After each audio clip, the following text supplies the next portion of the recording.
Carolina. Subscribe. Make sure you touch in and tap in with exclusive content.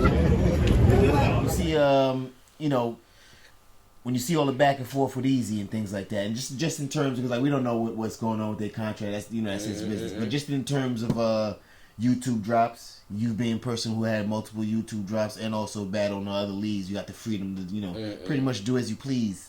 What are your thoughts on that overall? I think what people don't look at is, honestly, the league like URL or somebody like that taking a chance on the person. We don't pay that enough attention.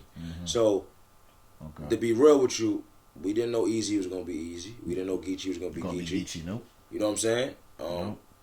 Shout out to Ty Law, but he was supposed to be somebody crazy. I remember Ty Law was.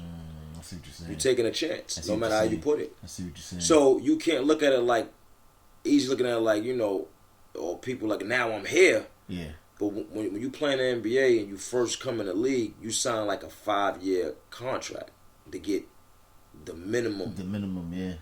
And then 5, you be a breakout star. Like LeBron came in, he was a star when he came in. You know what I'm saying? You know, like people like that, they be in their first 3 years, they're a superstar. Yeah. They still got to get paid that money. They're gonna get the big contract after their 5 years. Yeah, they're gonna restructure because they took the chance. They brought you in. You could have injured yourself. You could have not been. You could have been a bust. You could have not been a good player. It happens. Yeah. You get what I'm saying? So it's the same thing with battle rap and the leagues. You know, when Eazy came in and Geechee and stuff like that, you're gonna get signed for the minimum because, you know, we don't really know. We know you're a dope talent, but we don't know what it's going to be yet. So I feel like I don't know what's going on. I'm just saying So I'm saying if he was under contract for this amount of time, just because you on top now, you on top now, that doesn't mean your contract is voided because you're on top now. You still got to finish your contract. Gotcha. You know what I'm saying? And that's just pretty much it.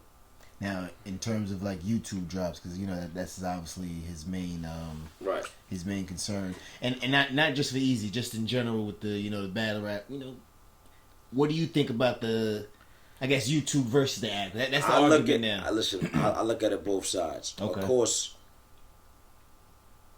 I would love for all my battles to go to YouTube. If my battles went to YouTube, these battles I did would be way different.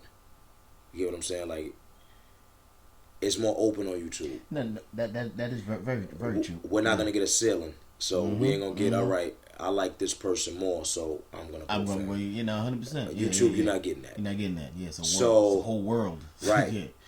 There's 2 ways I feel. I do feel. Shout out to Caffeine because they came at a pivotal time and did some big things for battle rap. Definitely pivotal. Period. Yeah, right. Definitely. The apps, the Caffeine and the URL and all that, it does cap you because you got to think about. Now you can get 1 million people watching on Caffeine, but then it goes away. It goes away. Now it goes on the app. You might have. I'm gonna give URL. I'm gonna give them 20,000 subscribers. I see what you're saying. That's your cap. So that's why, to me, it doesn't bother me. And that can fluctuate every month. It could be 20,000. Right. And I see what to me, I got a bigger brand than 20,000 people on the app. Yeah. You know, I got people that come up to me, and I know they do this for a lot of like us, because we've been around so long. Like, I've been around 15 years. I've been around since URL started.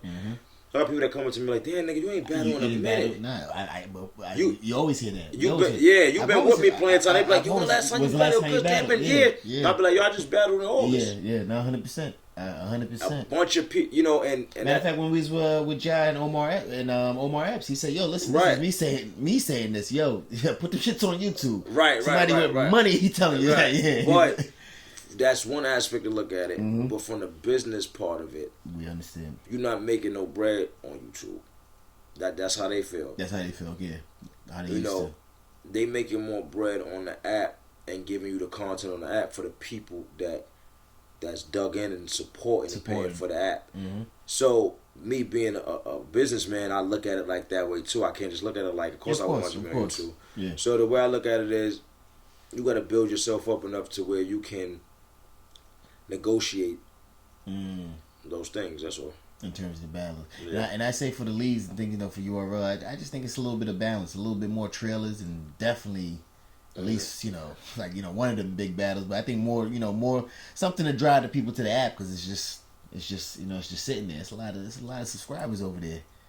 Right. You know what I mean? They're just waiting, like you said, like, yo, I ain't know you battled. Like, I just battled, bro. Just battled. Right, and they don't even. Oh, this is the guy calling